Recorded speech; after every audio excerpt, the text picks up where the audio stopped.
Hello and welcome back to the first Exploring Politics episode of the new year. Today we bring you a very important panel discussion with many issues that are rattling our nation right now, so please stay tuned for those, and we will see you in a bit.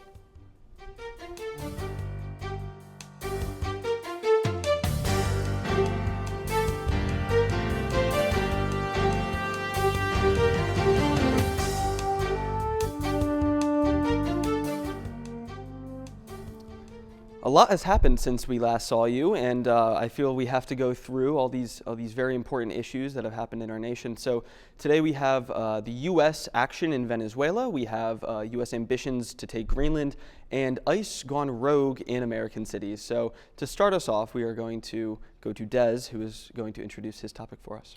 Hello, everyone. Welcome back. Good to be back here. Let's just jump right in on it, and we're going to talk about how on January 3rd, 2026, so right after the new year, the U.S. raided Venezuela, the Venezuela capital, and they captured Nicolas Maduro, the president of Venezuela. Now, Maduro is not recognized by most of the international community as the legitimate president of Venezuela. It is widely believed that the election that he most recently won was wrought with fraud. And also, he was charged with narco-terrorism charges in the U.S. And in fact, during the Biden administration, they even upped his bounty for his capture. Now, some are praising President Trump's actions, some are denouncing his actions. One thing that is important to note, though, is that the Maduro regime, more specifically his vice president, Delcy Rodriguez, are still in power while Maduro is in federal custody at FDC Brooklyn. Now, before I get into my opinions and everything on the matter, I want to toss it to you gentlemen and see what you all think about this. Now, who wants to go first? You want to start it out, Yeah, Peter? sure. I'd love to, Matt. Thank you. Yeah, I think that this action of U.S. and Venezuela is wholly unjustified. I don't think you can go into another country and kidnap their leader on charges that you level against them in your country. He was indicted in New York. I don't know if he has been in New York in decades. I don't know the last time he's been in New York. I don't know how we're charging him with narco-terrorism. What even is that charge? Under what law? Is it U.S. law that we're charging him under? Is it international law? Because it's under international law. You can't go into a country, kill 83 people, and kidnap their leader under international law. That's just not allowed.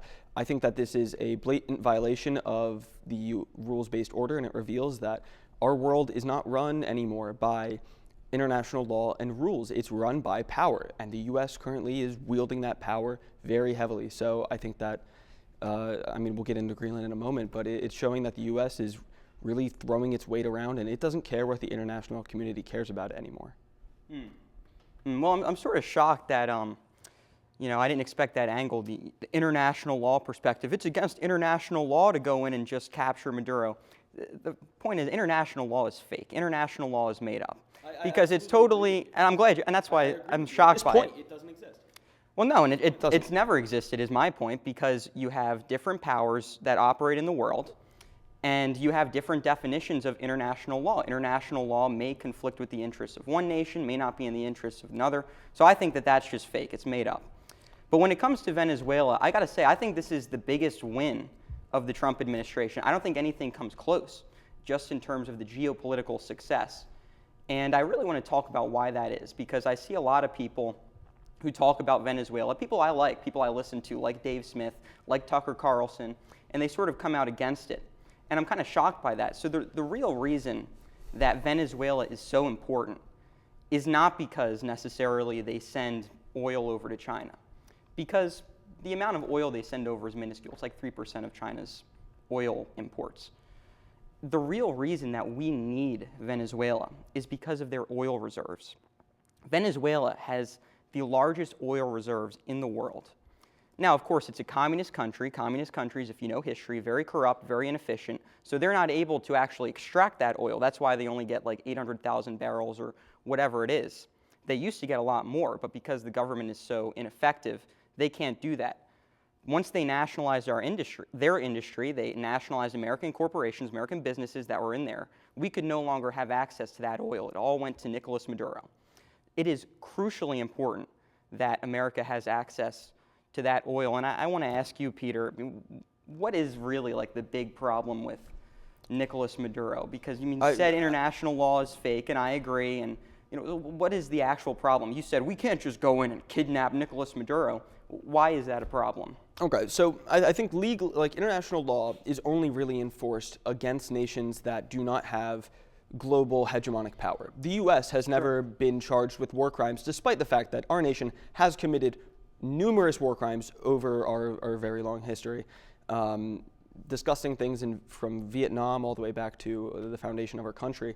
But international law only applies from the power of military. Only applies when there's people who are willing to enforce it, who are able to.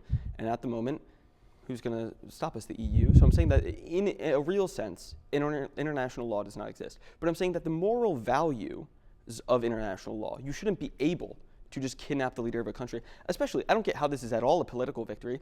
Venezuela is still under control of the vice president that Nicolas Maduro appointed. It's not under control of the U.S. It's not under control of the rightful victor of Venezuela, regardless of what you believe in that election. But so what happened here? We have Maduro. We have his wife. We killed 83 people in Caracas. Great. What now? What was the point?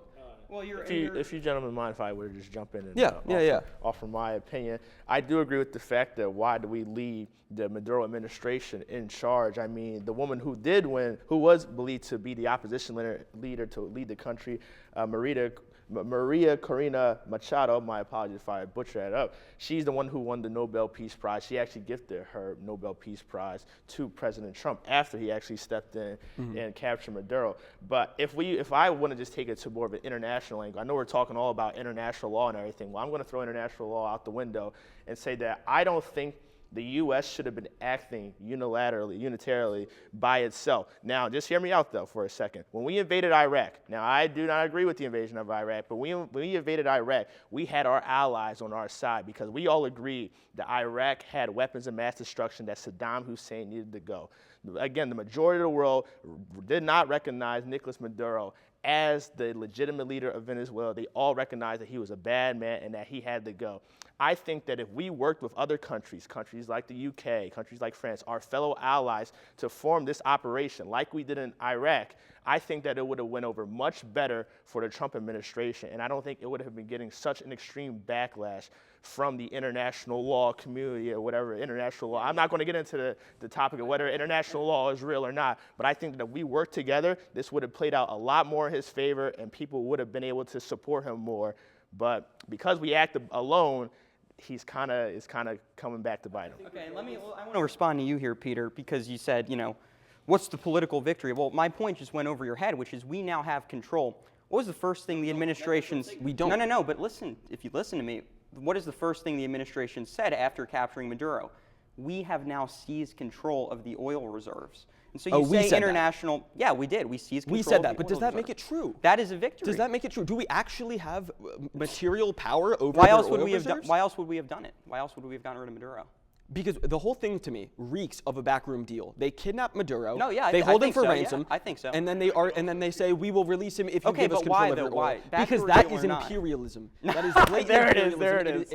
Imperialism didn't work in Iraq. Imperialism. It didn't work in Vietnam, and it's not going to work now because it has never working great. functioned in a way that doesn't kill millions for the profit of a millions few. of people are going to die in Venezuela, right? We have control of the oil reserves. That's what matters. And that's what I was waiting for you to say, Peter, is it's all about ideology for you. It's not actually, you're not a political realist.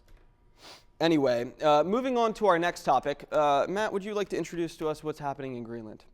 Yeah, absolutely. Well, and it's very similar, and we talked about this before, but Greenland and Venezuela, very similar when you look at the geopolitical situation. So the Davos Summit is happening. Basically, if you don't know, this is an annual meeting where business leaders, different heads of state around the world, meeting up in Switzerland to talk about different things. And that's going on right now. And one of the big topics is, of course, Greenland. This is something that we covered on the show last year, and last season, beginning of the Trump presidency, there was talk of Greenland. And now those talks have revamped. And I think that's partly because of Venezuela. Because of the victory in Venezuela, and now you see the Trump administration is emboldened. But I have to say, I'm not really happy. I'm not really happy with how this is going because I see now, I loved when Trump was coming out and just saying, we're going to take Greenland by any means necessary. It is in our interest. And I'll talk about why that is. But now we're getting into this, like, we're going to make a deal, and we're going to do this with NATO. NATO Secretary Mark Rutte is saying he's reaching a deal. Here's the problem with that. Anything short of complete and total control of Greenland for the United States is not a victory. And the reason for that is the strategic importance cannot be understated. And regardless of whatever you think about global warming or climate change, here's why it's important. We know that the ice caps in Greenland are melting. Over the next 20, 50 years, they're going to continue to melt. What that means is for the United States, there is going to be, and just in Greenland in general, this is uncharted, untapped territory. All kinds of navigation routes are going to be opened up. You're going to have rare minerals, rare earths. Greenland has one of the largest supply in the world. All of those resources are going to be opened up.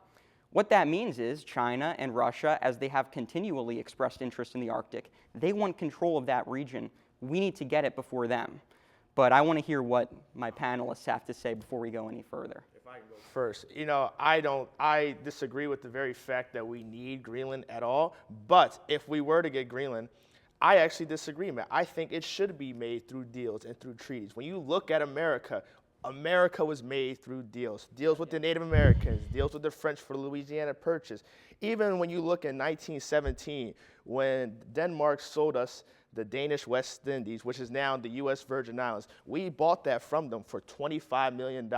I think that you can't just strong-arm our allies into saying, I want this, you need to give it to me. I think that when they are our allies, you have to be able to work together and make a deal with them. Look at Venezuela. They weren't our allies, and look what we went in, took over, and did what we had to do. Now, again, we can disagree on that all as well. I don't want to bring up any what we just discussed, but they were not our allies. Denmark is our allies. I feel like when you are working with your allies in the international community, you have to be able to reach some sort of treaty or deal that way that benefits to both of you. Say we can get a part of Greenland or get whatever in Greenland, and then Denmark can also get something like that. That way we're not strong-arming them, and that way if future conflict does ever arise, like after 9/11, when the U.S. was invaded, NATO, Article 5 of NATO was authorized, and all of our allies in NATO, including Denmark, were there at our side to go and fight the war on terror. I don't think we should alienate our allies, because what if we get attacked again? We're going to need help. I know we had the largest military in the world and everything, but even still, we're going to need people on our side. So I think deal making and treaty making, that's the only way to move forward with this.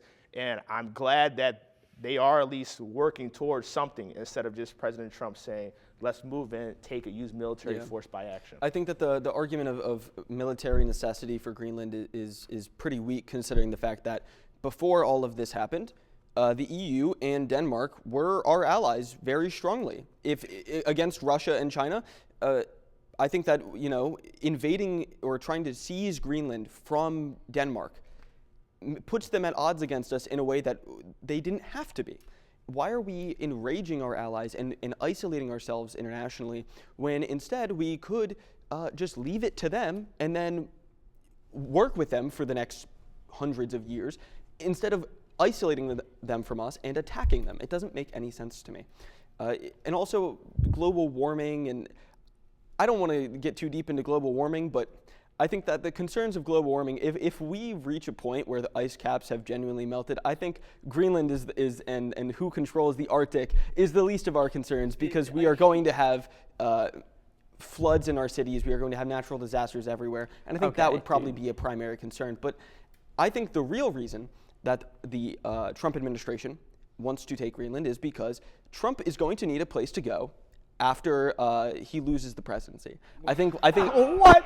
I think once Trump's crimes are revealed, I think he's going to have to go somewhere, and I think there is a corporation of billionaires in Silicon Valley who have something called the Praxis Project. They want to build an independent private city-state in Greenland where they would be able to trade and do whatever they like. They would make the laws. Everything would be private. It's a techno-capitalist dream. And they can't do that in the U.S. because we have this thing called laws. But if they take Greenland, then they get to make the laws for Greenland. So I think that's the goal of the Trump administration, because militarily, really, it's not necessary. There's 50,000 people living on this desolate, icy rock. What is the point? The point is Trump is going to need a place to go. And his fascist friends, they're going to need a place to go when they lose power. Wow, yeah. I mean, the Germans had Argentina I in never 45. would have thought of that angle. Trump wants a private island to escape justice when he flees the United States. One in the Virgin Islands that we sold that might still be available for him to go down. In that treaty, when we bought the Virgin Islands from Denmark, part of that agreement for $25 million was that we would never make any ambitions upon Greenland. Isn't that funny? That now we are. You know, like it's totally ridiculous. Yeah, Trump we wants to don't build. care about treaties. We don't Okay. care about law. We All don't care right, about all right. deals. You've been filibustering. Trump wants to buy a private island. We get your point. Let me just say Filibustering, no, Matt. something, Des. I actually agree with you. What you said. Actually, smart point today. You said that in the compliment past we no matter what. we purchased territories. I agree with that. Louisiana. He agrees with you. No, yeah, I do. Louisiana. Politics. You gotta agree sometimes. You know. Compromise. Louisiana Purchase. When You we guys annexed can be wrong Mexico, together. That's a wonderful thing. when we annexed Mexico, other territories. You're right. It has been through purchase. My main concern is that by making a deal, Mexico we're was not through war. Okay, relax. Can you wait a second? Trump is going in to buy a man. It's just wholly wrong. The Mexico, we fought the Mexican-American War. Like, that's the whole thing. Dude, the people have heard what you have to say. It's my turn. And let me explain to you, Peter, how the world really works. Okay? There are 3 sovereign countries in the world: America, Russia, China. Each of these countries has an interest. We want to have a sphere of influence. That's why I sort of understand Russia. When Russia goes into Ukraine, and if you look back 2014 Crimea, they want a sphere of influence. Same thing with China. Why is China so upset, and I'm sure you support them, Peter, about Taiwan? Because they don't want Taiwan to be a puppet state to the United States. Fair enough. The reason that we need Greenland, and it's like the point just goes right over your head. You're so fixated. Because Trump's building a mansion, that's your point. Definitely won't push the EU Well, towards China's sphere of influence at all. Relax, That's the worry. relax. If you look at the angle of just spheres of Peter, influence. you're getting crushed here, and you're trying to talk a lot to try and Okay, make it Matt. seem like you're not. Interrupting is not helping you can right act now. like being you think calm that makes you Trump is right. building a mansion in Greenland to escape justice? What are you talking about, dude? And it's like nothing I said. It all went right over your head. The fact that there's minerals, the fact that there's resources. Oh, global warming. That's going to lead What to resources? Ice? rare minerals. Rare minerals. That's Slow true. your That's roll, true. slow your Yeah, roll. now we do have to actually wrap and go to our next topic. And let's see Matt defend this. So we have ice over break. A lot of stuff happening with ice. A woman was shot 3 times in the face by ice in Minnesota. A protester was shot in the eye by a non-lethal round. ICE is on video running over a man's leg while he is handcuffed and in their custody, and they are seen laughing about it. So that's interesting. And there are internal documents recently leaked by ICE that reveal that ICE officers are scared of worsening public opinion. They are scared of going into our cities because the public is rightfully mad about the horrifying crimes that ICE is committing on the American public. They're acting without any kind of actual oversight. They are allowed to break the law however they wish. They are detaining people that they have no right to detain. They are essentially a military force that only responds to the will of Trump and his administration. They do not respond to any institutional barriers or laws. There's nothing actually guiding them or preventing them from excessive abusive power. And in fact, I think they've been emboldened to abuse their power by the fact that the Trump administration has fully backed ICE in every situation after they violate civil rights of Americans. And I think that the situation is only going to continue to get worse. We're now seeing they're threatening to send ICE into Philadelphia, which I think that is a terrible idea, and I think will be awful for this city. And I think that ICE will meet heavy resistance here, and I think that that's kind of what they want. They kind of want ICE to be fighting people in the streets. They want the people to be fighting ICE because then they can take out the problematic people. They can take out the people who would resist. This is how fascism works, fundamentally. Yeah, it's fascist. You actually You made actually a good point there, Peter. I would say, which is that yeah, people are resisting ICE, and ICE is not able to control these people. You go into these cities, you look at what's happening in Chicago, and this is my big critique of the Trump administration right now. And this is not an appeal to you two, but it would be more an appeal to any maybe conservative, right-wing people who are watching. What you need to think about is the fact that ICE is going into these major cities like Chicago, and they are egging on these protesters. And you see the White House is posting things on social media saying, look at this, supporting ICE. And I think all that's good. I think it's cool when ICE goes in and conducts like a raid and they like deport people. I think that's cool. But what you've got to recognize is the fact that there haven't been mass deportations. You'll have people like Peter who are like these. Okay. You know where we have them at while they're Peter, waiting? you're not. They are Interrupting in does not make you private seem any prisons. smarter, Peter. Interrupting does not make you seem any smarter. Let me make this point here.